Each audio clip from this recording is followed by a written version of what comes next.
Peace Report. I'm Amy Goodman. Well, we are just back from Port-au-Prince. 6 months after the earthquake in Haiti, not much has changed, and yet Haiti will never be the same. Up to 300,000 people were killed in the disaster and its aftermath. More than 1.5 million people are now homeless.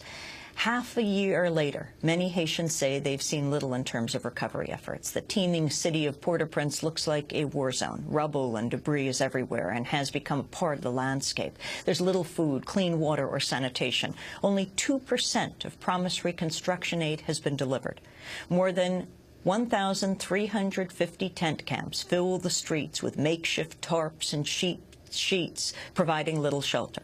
Other tent camps set up by the Haitian government are in remote areas far from the capital and set up on barren landscapes.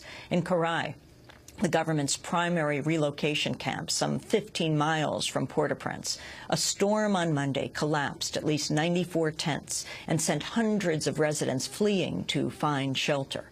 Meanwhile, in the capital, in Port-au-Prince, Haitian President René Préval hosted a medal ceremony at the crushed National Palace to defend the government's response to the quake. Bulldozers, dump trucks, other heavy equipment that are usually nowhere to be seen in the capital were lined up on the palace grounds for the occasion. Just across the street, in the massive Chalmers camp, thousands of homeless people sat baking in the summer heat. Among those at the ceremony were former President Bill Clinton, now co-chair of the Interim Commission for Haiti's Reconstruction.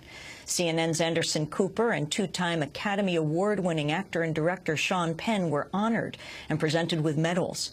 Sean Penn first came to Haiti after the earthquake struck to help with immediate relief efforts. He decided to stay to finish what he started. He co-founded the Haitian Relief Organization and is managing a tent camp on the Petionville golf course that now shelters some 55,000 people.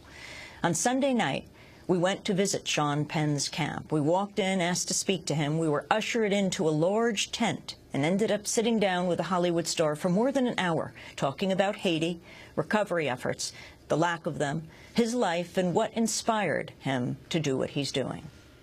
Well, Sean Penn, welcome to Democracy Now! Thank you. What are you doing here in Haiti? Well, currently we're functioning as camp management for the Petionville Club camp, or what they call here Terrain Golf. We have 55,000 IDP population in the camp. It's about 100 meters from here. And our job is to be principal coordinator of the other NGO actors in camp, and to advocate for the camp, and we also function as a medical NGO and have a Class 3 hospital on site. And now we're currently beginning a project of, we had done the first primary relocation, but I'm careful to talk about that because there's approximately 1.8 million displaced people, and to date there's been a total of 7,000 people relocated citywide. And by relocations, we're talking about getting people out of spontaneous camps and into planned camps that have better security, better services, and are out of flood zones and that sort of thing. But long term, the idea is to get people either into returns into neighborhoods, making those neighborhoods functional and give them services, and or for those camps on the outside to become, instead of considered planned camps, really to be model communities, and for hopefully, business and manufacturing jobs to come into those areas, and we go from tents to temporary shelters, and ultimately into housing, and hopefully into land ownership. What brought you down here to begin with? Well, it was a series of events and a certain amount of timing, but the earthquake hit the news, and I had a personal experience with one of my children having a surgery in that year, and seeing just how important pain medications can be during surgery, and hearing of the kind of Civil War style medicine that was happening here, because it was a poverty earthquake, and so you have the devastation on top of devastation, and part of that was an already crippled healthcare system. And so when amputations were taking place of children and elderly and everybody in between, they were doing it with a Motrin. And so I was able to, through a relationship with the President of Venezuela,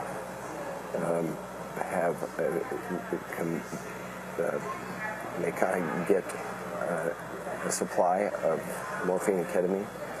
And by the time that arrived at the embassy here, I networked with Dr. Paul Farmer and others to find out what clinics and hospitals would use them most productively and were most in need of them that were doing those kinds of surgeries.